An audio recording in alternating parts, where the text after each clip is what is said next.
They say blood is thicker than water. But what happens when your own family makes you question your sanity?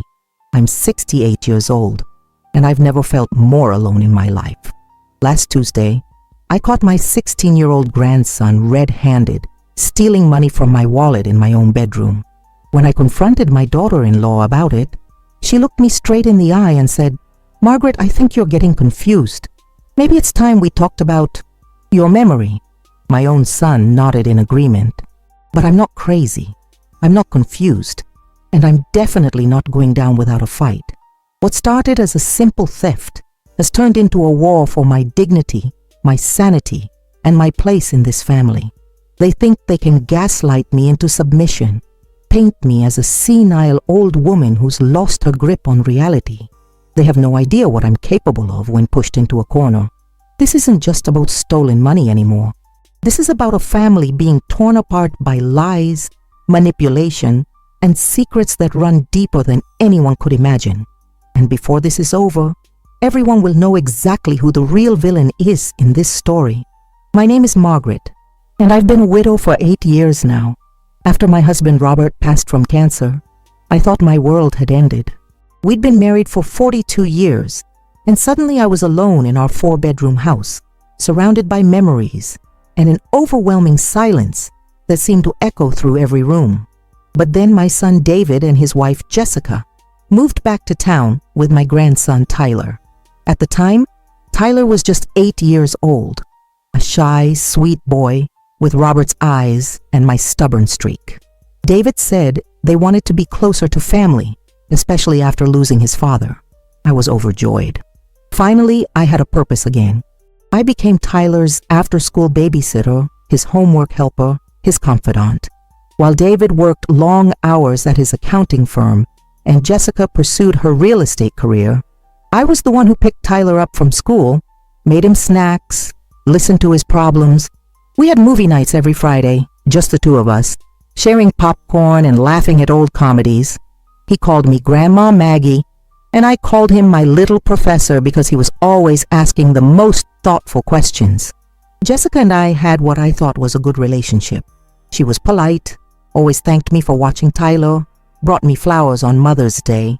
Sure, she could be a bit controlling.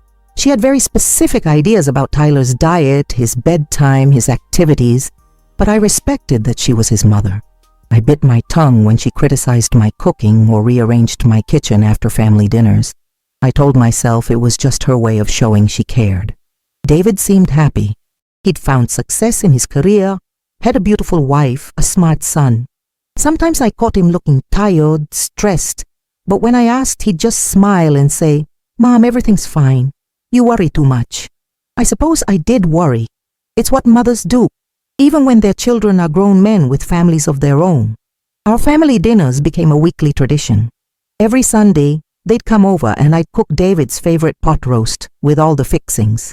Tyler would help me set the table, chattering about school, his friends, his latest obsession, whether it was dinosaurs, space, or video games. Those were the happiest moments of my week. I thought I was blessed. I thought we were a close, loving family. I thought Tyler and I had an unbreakable bond. I was so naive. But everything started to change when Tyler turned 14. It was subtle at first. The kind of changes you expect when a sweet little boy becomes a moody teenager. He stopped wanting to help in the kitchen, spent more time on his phone, gave shorter answers to my questions. I told myself it was normal. All teenagers go through phases. Jessica, however, seemed to take Tyler's adolescence as a personal mission. She became hyper-vigilant about his activities, his friends, his grades. She installed tracking apps on his phone, demanded to know where he was every minute of the day. When I gently suggested she might be a bit too strict, she snapped at me. "Margaret, you raised your child in a different time. The world is dangerous now. You don't understand the pressures kids face today." David always backed her up. "Mom, Jessica knows what she's doing. She's just being protective." I started noticing how Tyler would tense up whenever his mother entered the room, how he'd quickly hide his phone or close his laptop, how he'd look at me with these sad, tired eyes that reminded me so much of my late husband when he was struggling with something he couldn't share. The first real red flag came during Tyler's 15th birthday party. Jessica had planned this elaborate celebration. Expensive decorations, catered food, a guest list that seemed more about impressing other parents than celebrating Tyler. I watched my grandson sit in the corner, barely touching his cake, while Jessica flitted around taking photos for social media. When I sat next to him and asked if he was okay, he whispered, "I just wanted a small party, Grandma Maggie. Maybe just family." But Mom said that would be embarrassing. That's when I realized Jessica wasn't just protective, she was controlling, and Tyler was suffocating under the weight of her expectations. I started paying closer attention to their family dynamics. Jessica would criticize Tyler's appearance, his posture, his choice of friends. She'd make comments like, "Tyler, you're getting chubby. Maybe skip dessert tonight." Or, "Your hair looks messy. What will people think?" David would just sit there, scrolling through his phone, pretending not to hear. Tyler began spending more time at my house, showing up unannounced after school, asking if he could do homework at my kitchen table instead of going home. I welcomed him with open arms, but I could see the stress etched on his young face. He'd lost weight, had dark circles under his eyes, jumped at sudden noises. When I tried to talk to David about my concerns, he brushed me off. "Mom, you're overthinking things. Jessica's just trying to prepare Tyler for the real world. She wants him to succeed. But success at what cost?" I watched my confident, curious grandson transform into an anxious, withdrawn teenager who seemed to be walking on eggshells in his own home. The stealing started small, and I almost missed it entirely. A $20 bill missing from my purse here. Some loose change gone from my kitchen counter there. At first I blamed my own forgetfulness. Maybe I'd spent it and forgotten. Maybe I'd miscounted. But then it became impossible to ignore. Last month, I had withdrawn $300 from the bank to pay my house cleaner. I put the envelope in my bedroom dresser drawer, planning to give it to Maria the next morning. When I went to get it, only $200 remained. I searched everywhere, convinced I'd misplaced it somehow. But deep down, I knew someone had taken it. The pattern became clearer over the following weeks. Money would disappear whenever Tyler visited alone. Never large amounts, usually $20 or $40, but enough that I started keeping track. I felt sick to my stomach, not because of the money itself, but because of what it meant. My sweet grandson, the boy I'd helped raise, was stealing from me. I agonized over what to do. Should I confront him directly? Tell his parents? Install a security camera? Every option felt like a betrayal of the trust we'd built over the years. But I couldn't let it continue. The breaking point came 3 weeks ago during our usual Sunday dinner. Tyler had been quiet all evening, picking at his food, avoiding eye contact. After dinner, he asked to use my bathroom upstairs. I thought nothing of it until I realized I'd left my purse on my bedroom dresser, the same bedroom where the upstairs bathroom was located. Something made me follow him. Call it grandmother's intuition or just paranoia, but I crept up the stairs and positioned myself where I could see into my bedroom through the partially open door. What I saw broke my heart and confirmed my worst fears. Tyler was standing at my dresser, my wallet open in his hands, carefully removing two $20 bills. His movements were practiced, methodical. This wasn't his first time. He folded the bills, slipped them into his pocket, and closed my wallet exactly as he'd found it. I stood there frozen, watching my grandson steal from me with the efficiency of someone who'd done it many times before. When he emerged from the bathroom, I was already back downstairs, my heart pounding and my mind racing. I waited until after they left to count my money.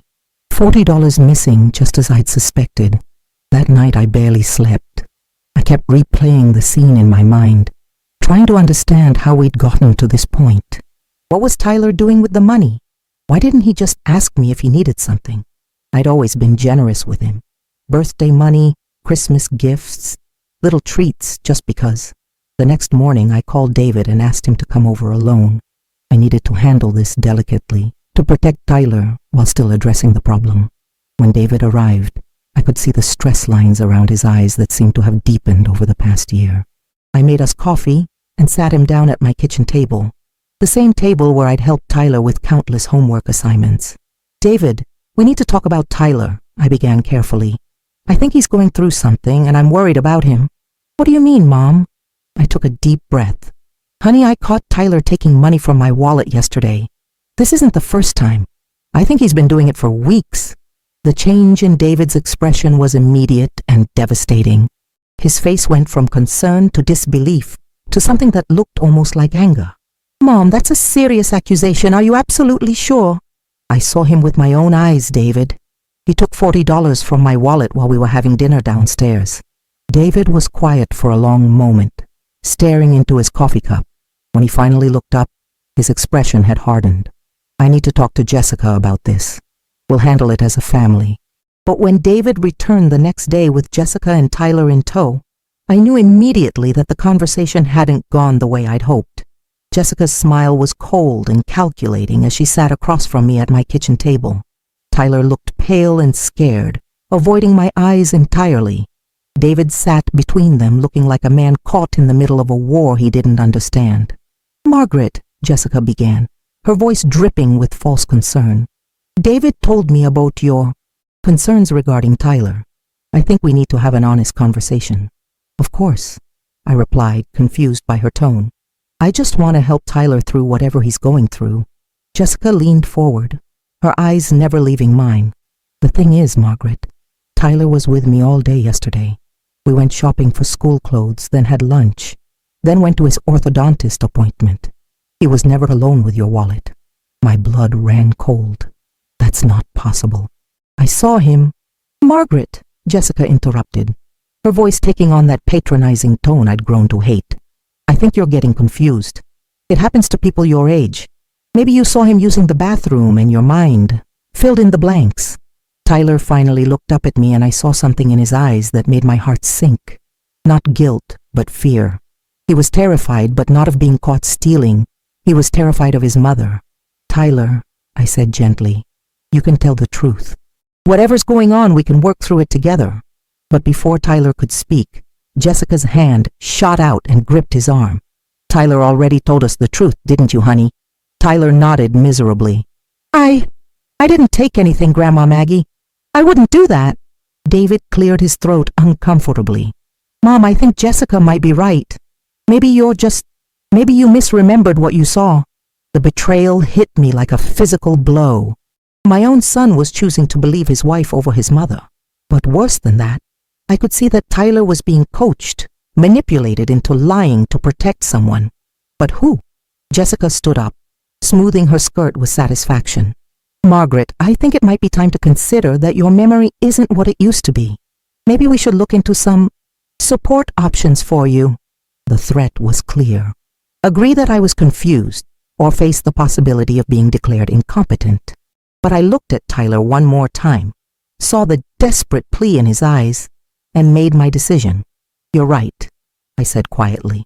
"I must have been confused." Jessica smiled triumphantly. "I'm so glad you understand. We just want what's best for everyone." As they left, Jessica turned back to me with that cold smile. "Oh, and Margaret, I think it's best if Tyler doesn't spend so much time here alone anymore.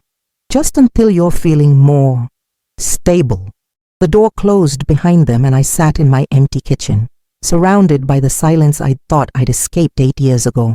But this time, I wasn't going to accept defeat. That night I did something I never thought I'd do. I ordered a hidden camera online. If they wanted to play games with my sanity, I'd give them proof they couldn't deny. But while I waited for the camera to arrive, I started paying attention to things I'd previously overlooked. I began to piece together a puzzle that was far more disturbing than simple teenage theft. I remembered Tyler's weight loss, his anxiety, the way he flinched when Jessica touched him. I thought about the expensive clothes Jessica always wore, the new car she'd bought last month, the lavish birthday party that seemed designed more for show than for Tyler's happiness. Most importantly, I remembered something Tyler had said months ago, something I'd dismissed at the time.